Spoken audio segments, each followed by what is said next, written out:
এবারে কিন্তু আর ছাড়াছাড়ি নেই, যেভাবে ব্যবহার করবেন সেইভাবে ব্যবহার ফেরত দেবো। এই কিছুদিন আগে আইপ্যাক অফিসে রেড হয়েছে, ইডির রেড করেছে। এই যে ভাই, এই যে ও ভদ্রলোক মশাই, আপনি বসুন।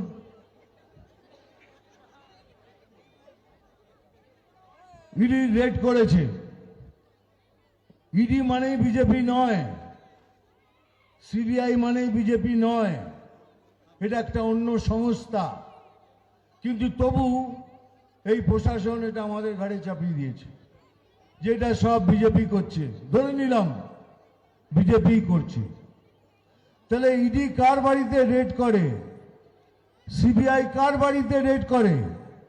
যারা চুরি চামারি করে তাদের বাড়িতেই রেড করে। আপনার বাড়িতে রেড করেছে?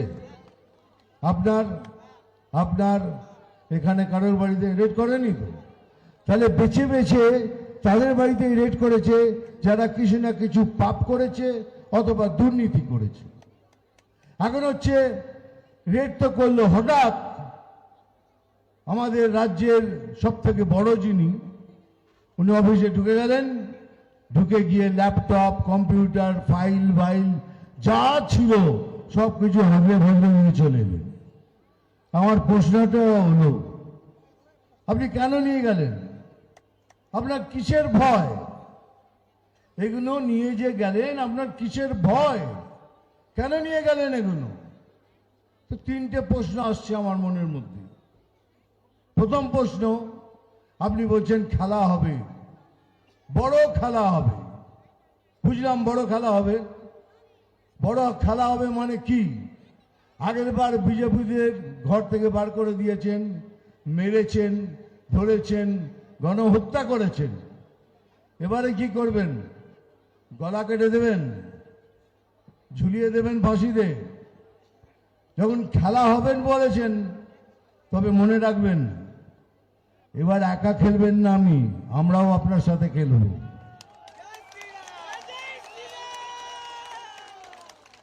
আমরা দুজনে মিলেমিশে মাঠে খেলব, আর তারপরে পেনাল্টিতে বল বসে কি করে গোল করতে হয় সেটাও দেখিয়ে দেব।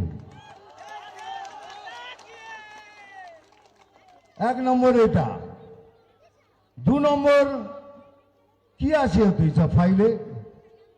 নিশ্চয় কিছু চুরি চামারি করেছেন, কয়লা চুরি করেছেন, বালি চুরি করেছেন, বিদ্যা চুরি করেছেন, খাদ্য চুরি করেছেন, তার সব হিসেব আছে ওখানে। এত কোটি টাকা তো আমি নিজে চোখে দেখিনি, 50 বছর ফিল্ম লাইনে থেকে এত কোটি টাকা একসাথে আমি নিজে দেখিনি। কিন্তু তাহলে কিসের? সে হিসেবগুলো ধরা পড়ে যাবে এই জন্য? তা নাহলে কেন এইসব ফাইল নিয়ে টানাটানি? আর তৃতীয়টা, যেটা আমার কাছে সব থেকে বেশি ইম্পর্টেন্ট, সেটা হলো যে কিভাবে আমরা পশ্চিম বাংলাকে পশ্চিম বাংলাদেশ করব, তার পরিকল্পনা রয়েছে ওতে। ভালো করে শুনবেন কেন বললাম এটা। এই তো প্রধানমন্ত্রী বারবার বলছেন এই 400 কিলোমিটার বর্ডার খালি আছে, আমাদের জমি দিন, আমরা তৈরি করব, কিন্তু উনি দিচ্ছেন না। আর কিছু হলেই বলে আমি কি জানি, এটা তো কেন্দ্রের ব্যাপার। আমরা তো বলছি এটা কেন্দ্রের ব্যাপার, কেন্দ্র দায়িত্ব নিচ্ছে, আপনি জায়গা তো দিন। 400 কিলোমিটার ফেন্সিং করে দিলে ওখান থেকে লোক তো আসতে পারবে না, কিন্তু উনি করতে দেবেন না। কেন? ওখান দিয়েই তো লোক ঢুকবে, ওখান দিয়ে লোক ঢোকাবেন, তারপর এখানে খুন, রাজধানী, বদমাশি, হাঙ্গামা, জ্বালিয়ে দেয়া, এইসব কাজ শুরু হবে। তা নাহলে এত কিছু করার প্রয়োজন কি? কিন্তু মনে রাখবেন, পশ্চিম বাংলাদেশের স্বপ্ন দেখছেন, কিন্তু আমার মতো লোক যতদিন নিচে থাকবে আর আমার গায়ে এক ফোঁটা রক্ত থাকবে, ततदिन कोई माई का लाल इसको पश्चिम बांग्लादेश नहीं बना सकता।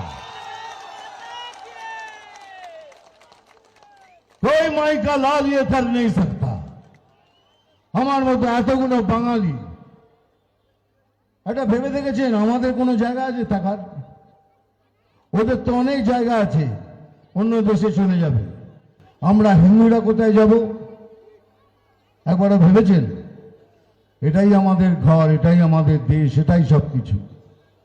তাই আমি সবাইকে বলছি, সমস্ত বাঙালিকে বলছি, নন বাঙালিকে বলছি, সমস্ত হিন্দুকে বলছি, হিন্দুত্বকে বলছি, সনাতনিত্বকে বলছি, সবাই একসাথে নিচে এসে এইবারে ইলেকশন লড়বেন। সবাই একসাথে নিচে এসে, তারপরে দেখবেন খেলা কাকে বলে। এবারে কিন্তু আর ছাড়াছাড়ি নেই। যেভাবে ব্যবহার করবেন সেইভাবে ব্যবহার ফেরত দেব।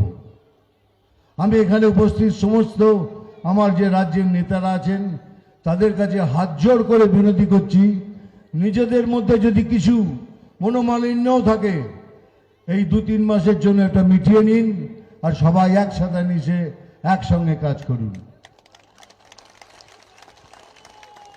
এই দেখুন না, লক্ষ্মী ভান্ডার খুব ভালো তো, 1000 টাকা লক্ষ্মী ভান্ডার পান, নেবেন, নিশ্চয়ই নেবেন 1000 টাকা, কারণ এটা আপনাদের টাকা, আপনাদের ট্যাক্স দেওয়া টাকা, 1 পয়সাও ছাড়বেন না, নেবেন।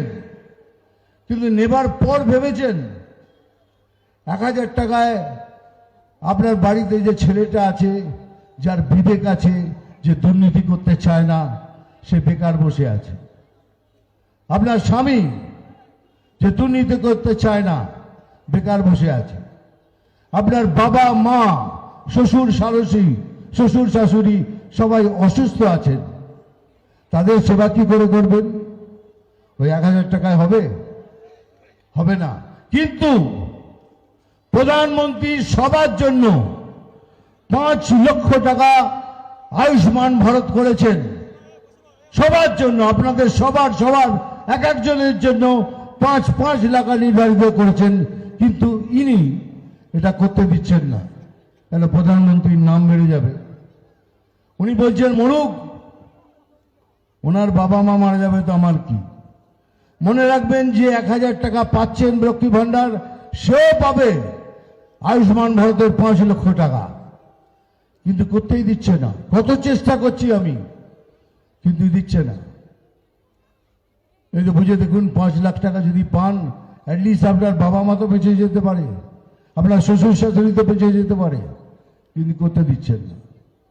সেই জন্যই তো বলছি, এই রাজ্যে বাঙালিত্বকে, হিন্দুত্বকে বাঁচিয়ে রাখতে গেলে আমাদের এবারে লড়াই সবাইকে একসাথে করতে হবে। এমনকি যারা কমিউনিস্ট, যারা হিন্দু, যাদের মধ্যে এখনো হিন্দুত্ব বেঁচে আছে, তাদেরও বলছি আসুন। যারা কংগ্রেস করেন তাদেরও বলছি আসুন। যারা তৃণমূল করেন, তৃণমূলের সেই বিবেকধারী হিন্দুদের বলছি, যাদের বিবেক নেই তাদের বলছি না, তাদেরও বলছি আসুন, আমরা সবাই একসাথে মিলে জোট বেঁধে এই সরকারের পতন ঘটাই। এটা কথা দিলাম, এবারে সরকারের পতন হবেই হবেই এবং হবেই।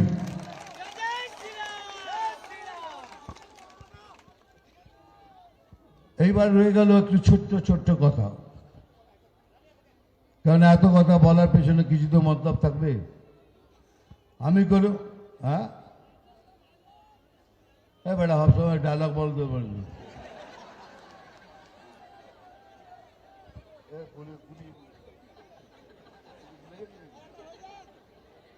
এই মধ্যখানে বলে আমায় গুলিয়ে দিলি তো। আচ্ছা, আমি তো নেতা নই, আমি তো নেতার মধ্যে একসাথে পড়ে যাবো। এই যে মধ্যখানে বলে আমাকে গুলিয়ে দিল। এই গুলিয়ে দেওয়ার কাজই হলো এই প্রশাসনের, এরা সবকিছু গুলিয়ে দিচ্ছে। বলছে যে বিজেপি আর তৃণমূলের একটা জোট আছে, প্রধানমন্ত্রী আর এনার সাথে একটা জোট আছে, এই সব গুলিয়ে দেওয়ার খেলা, আপনাদের মাথা গুলিয়ে দিচ্ছি। যদি তাই হতো তাহলে আমি এত দূর থেকে এখানে এসে আপনাদের সব কথা শোনাতাম? আমি তো আসতাম না। সব মিথ্যে কথা, সব বানিয়ে কথা বলা, তাতে আপনাদের মন বিভ্রান্ত হয়ে যাক।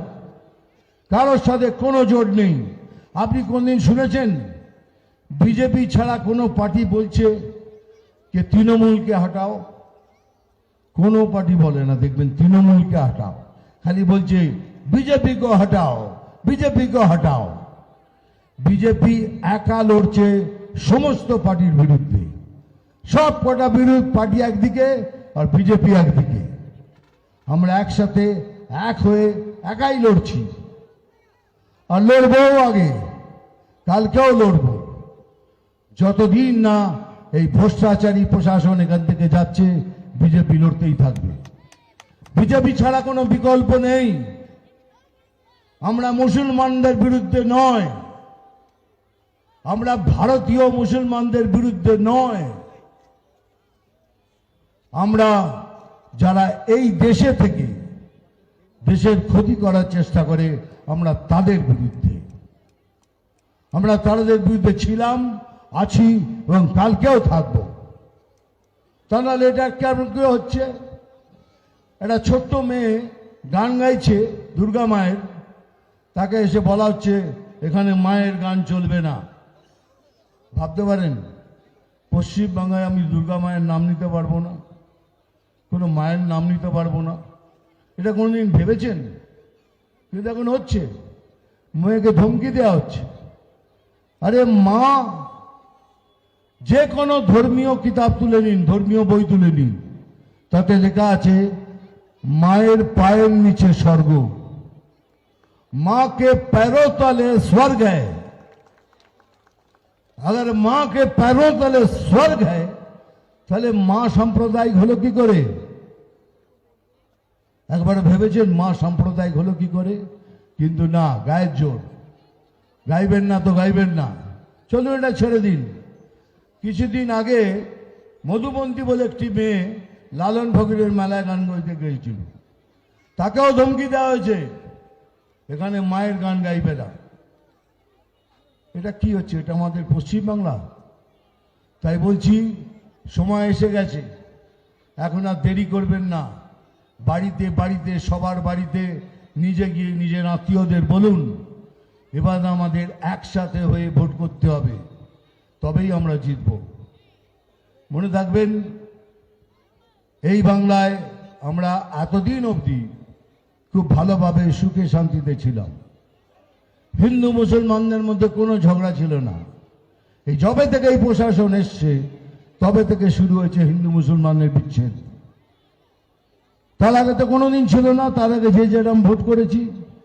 আজকেই কেন হচ্ছে? ওই একটাই কারণ, তো উনি চান আমার ভোটগুলো পাক। পান না আপনি ভোট নিয়ে যান, আপনার ভোট, আমরা কেউ বাধা দেব না, কিন্তু আপনিও আমাদের ভোটে বাধা দেবেন না।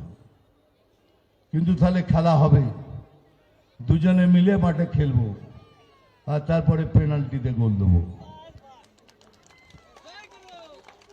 জানি এবার আমার শেষ কর্তব্যগুলো করতে হবে, সেটা হলো ডায়লগ বলা। জল খান তো, আবার গুলিয়ে দেবে নাই তো।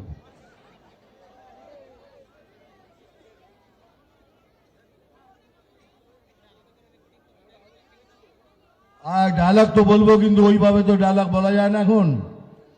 এটা একটা রাজনৈতিক মঞ্চ। ওই সালা মারবো এখানে, হ্যাঁ এইটাই বলতে পারবো না। ওখান থেকে দিদি বলছে বাকি লাইনটা, ওই সালা মারবো এখানে আর খিচুড়ি খাবি এখানে সেখানে। নাম অভিমন্যু নাগ, আমি জল ঢোড়াও নই, বেলে বোড়াও নই, আমি জাত গোখরো। আমি জল ঢোড়াও নই, বেলে বোড়াও নই, আমি জাত গোখরো। এখন শুধু দুধ কলা খাই। নাম তুফান, বছরে এক আধবার আসি, যখন আসি তখন প্রলয় ঘটে, আর যখন যাই যারা নিজেকে ভগবান মনে করে তারা তাদের অস্তিত্ব খুঁজে বেড়ায়।